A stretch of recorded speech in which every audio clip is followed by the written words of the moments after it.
Membersihkan dan mengatur rumah. Membersihkan dan mengatur rumah.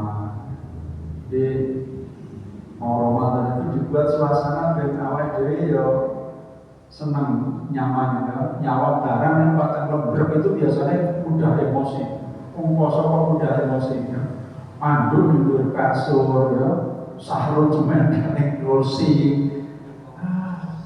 Sandal berceceran yang tangga ini masuk rumah itu suasana rapetan harus seperti itu. Jadi dibuat uang apa ngeleh itu aja dijarak dari orang ya. Wong sing luwe aja dijarak. Jarak karo wong luwe ya sido ya. Makanya dibuat suasana yang nyaman di rumah. Perlu dihias rumahnya biar nyaman ya. Ditulisi di tembok itu ya. Sejak masuk Ramadan bulan kesadaran. Itu masa itu lihat istrinya apa gawe buka urung dadi urung matang itu sadar Ramadan bulan kesadaran.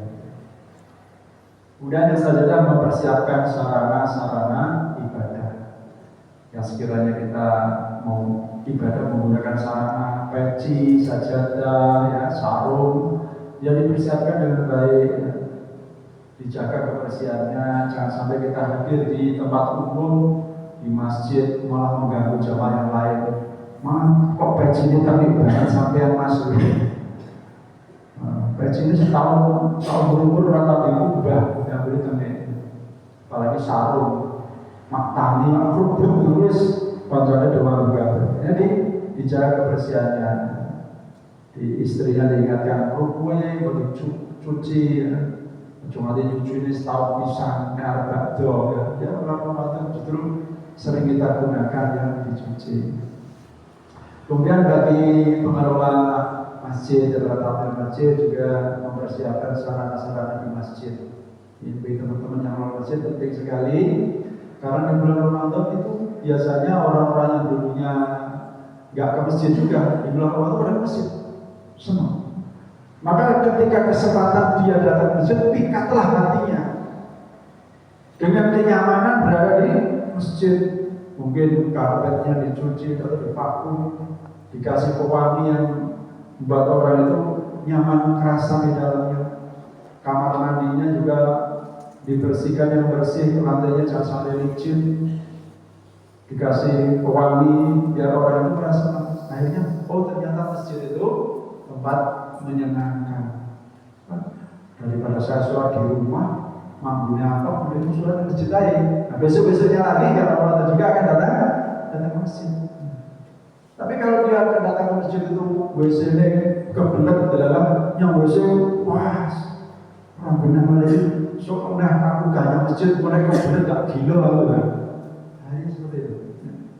Nah, bagi pengelola masjid atau musola kita siapkan sarana yang ada di masjid atau musola kita sebaik-baiknya untuk menyambut para tamu-tamu Allah, orang-orang yang akan mendekatkan diri kepada Allah. Kita berikan fasilitas yang terbaik.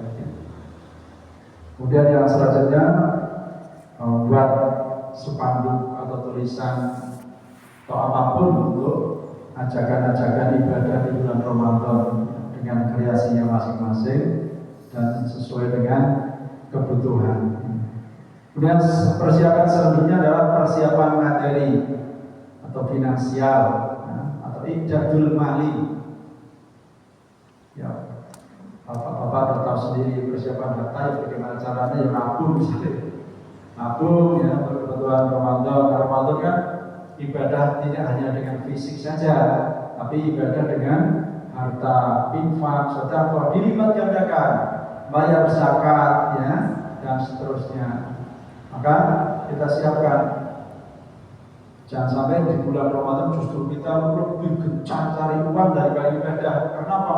Mumet 2017 ya. Akhirnya ibadahnya tidak konsentrasi, ketumpul oleh duit. Kalau kita nabung tidak bisa, minimal menghemat pengeluaran sebelum Ramadan, sehingga kita tidak banyak defisit. Masuk Ramadan itu minimal kalau toh tidak punya tabungan ya ada hutang gitu ya, jadi enak kiranya sih. memikir, ya. Ibadah bisa konsentrasi, ya. Jangan sampai kita terbebani dengan yang seperti itu. Yang persiapan selanjutnya adalah persiapan intelektual atau i'dadul fikri.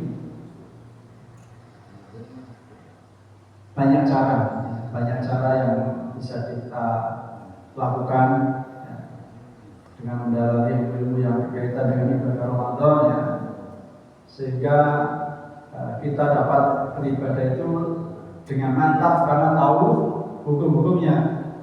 Jangan sampai kita berpuasa atau ibadah karena nggak tahu hukum-hukumnya, kita tidak mendapatkan apa-apa karena banyak melanggar larangan-larangan yang seharusnya tidak dilakukan.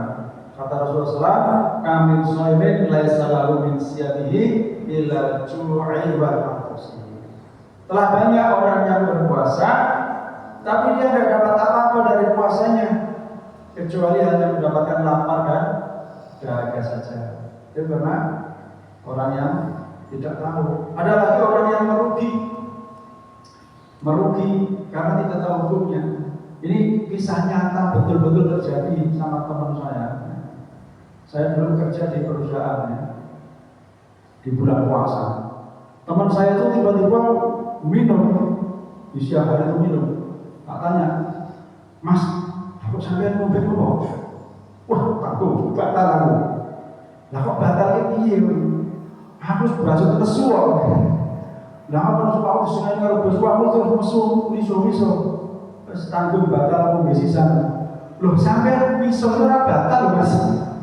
Kok malah batal ke poso iki?" Jadi kan karena ketidaktahuan, akhirnya rugi sendiri. Harusnya dia walaupun marah, walaupun miso, itu tidak membatalkan puasa, hanya saja merusak pahala puasa atau mengurangi pahala puasa. Tapi karena orang ini tidak tahu, ya, akhirnya dikira kalau miso-miso nesu itu batal puasanya, daripada batal puasa tetap ngelek, ya wes mau besisa. Apa yo kalau yo mati rugi aku, ya wes salah dhewe belajar ya. Semoga. Ini pentingnya kita mengetahui ilmu. Pentingnya kita mengetahui fikih-fikih ini supaya kita selamat dari hal-hal yang merugikan kita. Banyak sekali caranya, dengan baca buku, dengan mengikuti taklim, ya, dengan apalagi sekarang HP itu adalah HP kita sumber ilmu, ya. Cari sumber-sumber yang terpercaya di dalamnya. Nah, Bapak-Bapak yang dirahmati Allah Subhanahu wa taala, itu tadi beberapa persiapan yang bisa kita lakukan. Untuk itu juga perlu kita rencanakan amalan yang terbaik selama bulan Ramadan. Di samping tadi kita persiapkan dengan segala persiapan tadi, maka kita perlu merencanakan amal terbaik selama bulan Ramadan, ya. Karena orang bijak mengatakan orang yang gagal membuat rencana sebenarnya dia telah merencanakan kegagalan. Orang yang gagal membuat rencana, maka sebenarnya dia sedang merencanakan kegagalan. Rencana penting sekali. Meskipun tadi itu kehendak Allah kita tidak tahu, oh iya kehendak Allah kita tidak tahu, tapi rencana itu adalah bagian dari ikhtiar. Kaya wong arep ewo, ya, arep mantu ya direncana. Kaya wong arep napa masuk suatu pekerjaan yang direncana. Orang mau buat bisnis yang direncana. Sama saja dengan kita mau beribadah juga direncana. Apa sih rencana kita? Ada dua hal rencana yang bisa dilakukan, ya. Rencana untuk hidup dan rencana untuk dakwah. Karena setiap kita adalah seorang dai, setiap kita memiliki tanggung jawab untuk berdakwah, maka jangan rencanakan untuk hanya diri sendiri saja, tapi kita rencanakan untuk umum juga, untuk dakwah juga. Nah, untuk diri sendiri bagaimana? Ya kita siapkan target yaumi kita, target yaumi maupun target bulanan kita. Kita dalam bulan Ramadan itu mau ngapain aja sih untuk diri kita? Misalnya puasa, jelas kita harus mentargetkan puasa nggak medot, ya. Yang pertama puasa, Yang kedua, berinteraksi dengan Al-Quran. Apa sih interaksi dengan Al-Quran? Tilawah, tadabbur, dan mengamalkan. Kita tilawah, ini jelas. Kalau tilawah ini bisa ditentukan target kuantitatif. Untuk tilawah kita bisa mentargetkan kuantitatif. Jadi kita mau mentargetkan kata berapa nih? Dari awal harus ditargetkan. Kalau perlu membuat kesepakatan untuk menguatkan pencapaian target. Karena biasanya kalau dalam hati saja tidak ditulis, itu mudah lupa. Ya. Tapi kita perlu, ayo, mungkin dengan istrinya, anak-anaknya, Bu, Le, Do, ayo awal dewe kayak kesepakatan yuk. Bulan Ramadan tahun ini sepakati yuk khatam apa peloro. Boleh khatam peloro, pesta boleh jago, budi atau boleh mentok pesta atau macam-macam lah untuk menyemangati anak-anaknya. Dan buat kesepakatan untuk target tilawah kita minimal itu ya, interaksi kita dalam Al-Quran. Kemudian qiyam Ramadan atau sholat tarawih kita targetkan. Meskipun itu tiap hari ada orang tarawih, tapi belum tentu kita bisa ikut sholat tarawih kalau kita tidak mentargetkan. Dengan kita mentargetkan, artinya kita harus mampu manage waktu yang kita miliki tiap hari. Jangan sampai memiliki kegiatan yang dilakukan di saat sholat tarawih. Kan gampang, itu kan sholat jamaah di masjid. Oh, saya bisa sholat sendiri kok. Bullshit, itu teorinya. Tapi serampung sholat tarawih di masjid karena dia sibuk atau capek sampai di rumah ya tidur, bukan sholat tarawih. Jarang sekali orang bisa sholat tarawih sendiri. Makanya diusahakan kalau punya kegiatan jangan dilakukan di waktu sholat. Ini hati-hati bapak-bapak ini biasanya kuat, tapi sih seorang kuat itu ibu. Pak, si doa belanja apa? Lebaran sedang. Ayo makan. Yo kapan? Papa buka ye. Ya wes, buka nang dine bae yo, aja suwe-suwe, sapa mau taruh wae. Iya. Tapi apa pernah ada ibu belajar sebentar? Enggak pernah terjadi. Ibu belajar sebentar enggak pernah terjadi. Saya juga ngalami, muter belajar di pasar, ngahir itu kira-kira entek terlalu dilasi orang apa sih belum. Nah makanya yang seperti ini harus diantisipasi. Belum ada belajar aman, berduduk, barang sawes, aja begini, kok resikonya orang sholat tarawih. Ini dimanage ketika kita sudah menyiapkan atau merencanakan untuk sholat tarawih tiap malam. Kemudian untuk yang selanjutnya adalah mentargetkan untuk memperbanyak zikir, ya, doa dan istighfar. Dengan zikir al-maksud, zikir yang diajarkan Rasulullah banyak sekali. Ya. Kalau tidak bisa semuanya, ya pilih salah satu atau salah dua. Ya.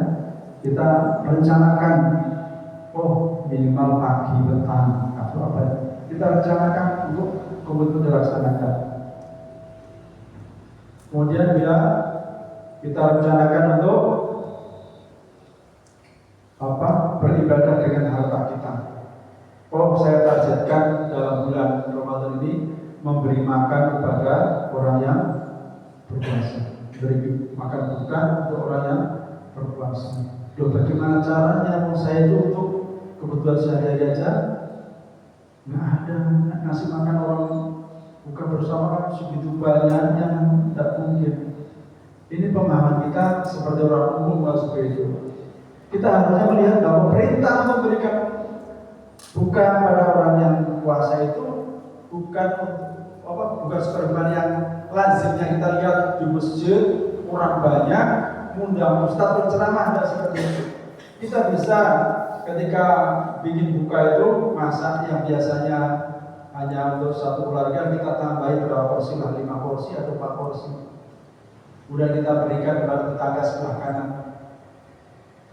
Nah, dari siang tapi ya, jangan menjelang buka dikasih, nanti mubazir karena mereka udah masak. Nah perlu dikencari, yuk anu ya mau bagi usulnya sampai masa-masa tamasya beraku ya dikasih satu keluarga isinya berapa? 5 orang, bikinkan 5 porsi. Kita kelakon menjalankan sunnah Rasulullah SAW, manfaat para sahabat kalau Allah takfiratan bin nabi wa ikhbarqali minana kelakon. Kemudian 3 hari lagi atau 4 hari lagi kita dapat rezeki lagi lebih banyak, atau mungkin karena punya sayur gratis dan sebagainya kita bikin lagi. Kita sebelah sana, berapa anggota keluarganya? 3, kita buat 3 porsi kita kasihkan.